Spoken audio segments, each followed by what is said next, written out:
This is the new Infinix Zero 5G and this is launched in India at rupees 19,999. So the price is good and I'll tell you this is a power-packed smartphone. See, I'll talk about all of the aspects of this phone and I have some doubts on some of the decisions Infinix has made. So make sure to watch the full video. But one area where the Infinix Zero 5G is really good is the performance. Why do I say that? Just look at the specs. There's Dimensity 900, very good for this price range. LPDDR5 RAM. I don't think there's any phone in this price segment with LPDDR5 RAM.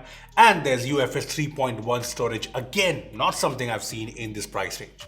Now these specs are very good for a phone that costs 20k.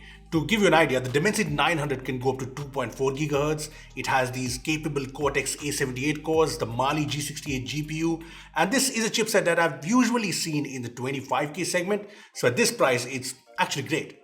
I mean, just check out the Geekbench 5 benchmark scores compared to the Snapdragon 695, which is a chipset that powers the newest phones like the Moto G71 and even the new Vivo T1.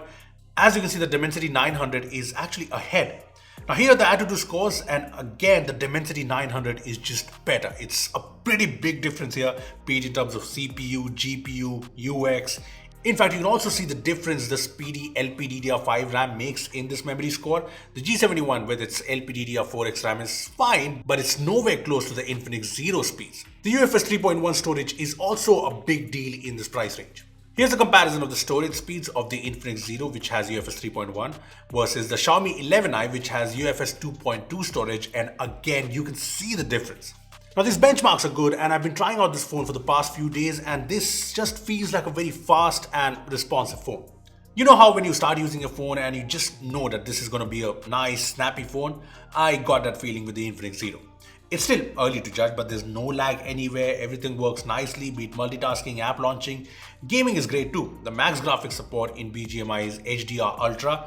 You can also play it smooth extreme for even better frame rates, but the point is, gaming performance has been good so far on the Zero. Now I know what you're thinking. Are there any heating issues or is there any thermal throttling?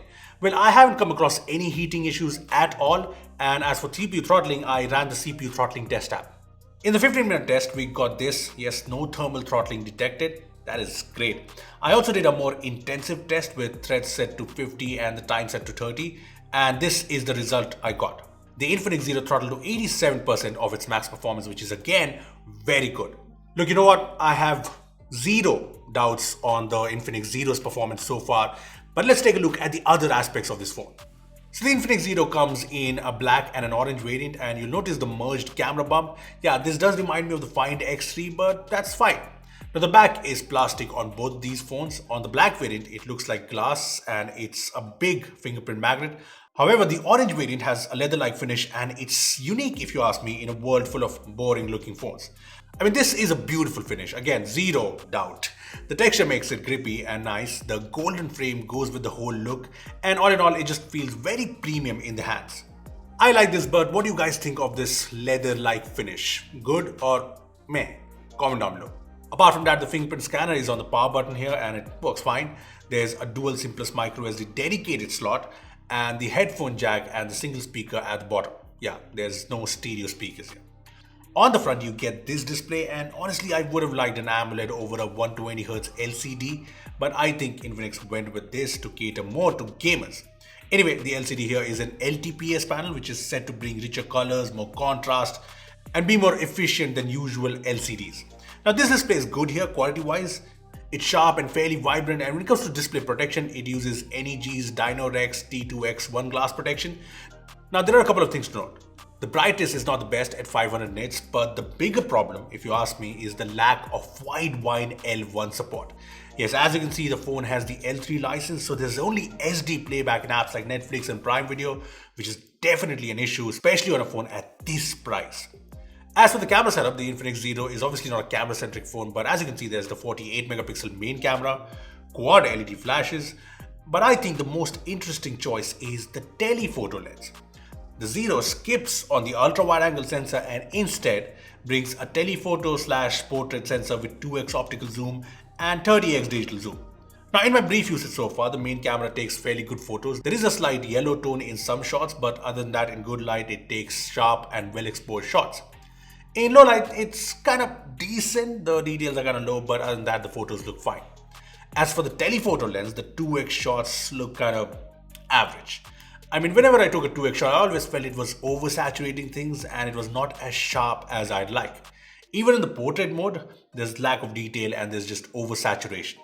Look, if you follow B-Bomb videos, you know that I'm all in for telephoto lenses, but I think an ultra-wide-angle lens would have made more sense in a phone like the Infinix Zero. The front camera is a 16-megapixel sensor and this too has a dual LED flash hidden in the bezel here.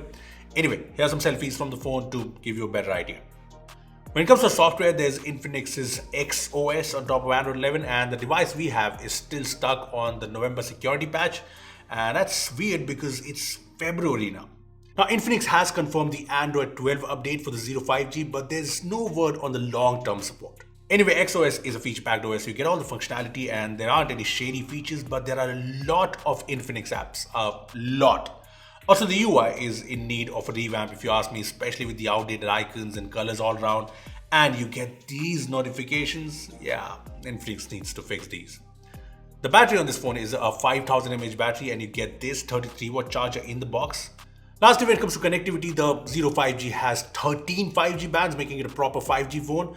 And I also like the fact that this supports Wi-Fi 6, so it's great for future-proofing.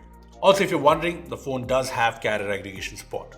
To conclude things, it's pretty clear that the Infinix Zero 5G is a phone aimed at gamers and people who want solid performance in this price range. I mean, it's not always about the chipset. The RAM and storage matter a lot too if you want great performance, and credit where it's due, Infinix seems to have nailed down that aspect on the Zero 5G. Yes, there are some doubts in the phone. There's no wide 1N1 license, no stereo speakers, no ultra-wide camera, and the software update situation is still kind of vague. So I want to know from you guys, does the Infinix Zero 5G make sense to you? What will you pick? Performance or overall solidity? Comment down below. Also, give this video a like, make sure to share it and subscribe to our channel for more amazing tech videos. Well, that's me signing off. Thanks for watching and I will see you in the next one. We installed Windows 11 on an Android phone. This is the OnePlus 6T running Windows 11 and everything.